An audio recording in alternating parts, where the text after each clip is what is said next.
Blues travel to Reading at the weekend on the back of 2 defeats in 4 days.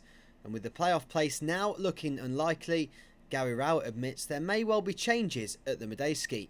I'm not gonna give my team away for the Reading game, because of course any advantage Reading can get, then I'm sure they'll be grateful for. But I will make 1 or 2 changes. I think there's 1 or 2 players that deserve an opportunity. I think there's 1 or 2 areas we'd like to just look at, whether we can just do something different in. But again, that's just to learn things, but it's not going to ruin our chances of winning the game, or it's not going to make it any harder to win the game.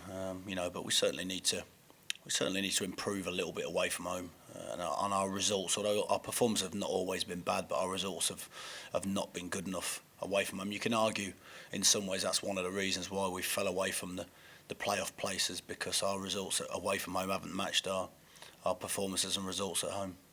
One positive on Tuesday night was Kyle Lafferty's debut goal, and the manager hopes that the Northern Irishman can continue to give his side a lift. Yeah, pleased with him. Obviously, always disappointed to lose the game, but I think that his performance was a bright spark.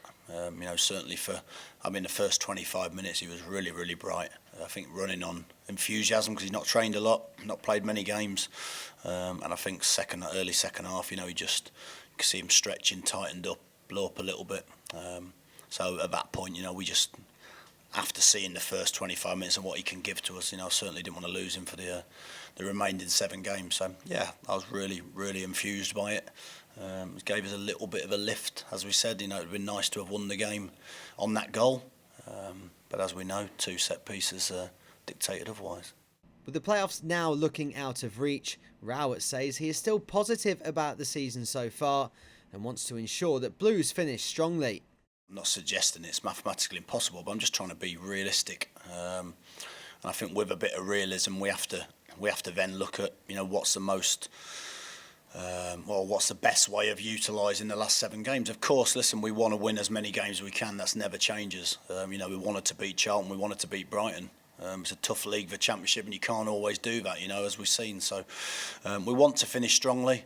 We're still incredibly positive about what we've done so far in terms of the overall performance of the team in the sort of 39 games. But we want to finish as well as we can. We know momentum's a key thing. We know the fans deserve a strong end to the season, and that's it. And I think it was just disappointment after the last 2 games. And I think when you look back to January, at that point I felt as though it was really worth a gamble in 1 or 2 things we did to try and really push for the playoffs, as difficult as we knew that would be. Now, listen, I think I'm always honest enough to think that I made a few mistakes, I think, in that process. But I think we've done it for the right reasons. We've done it to try and have a little go, try and be as progressive as we can be. And I think that doesn't change. We're trying to progress on the pitch. We're hopeful that, certainly moving forward, that there's continues to be good progress off the pitch as well. And we've got to learn in these last 7 games a little bit more about what we need for next season and how we need to go next season. So that could be a few changes, but we certainly don't want that to affect our chances of winning games till the end of the season. I think we need to learn 1 or 2, maybe 1 or 2 areas, just something perhaps slightly different in those areas, to see if that's something we need to recruit for next season.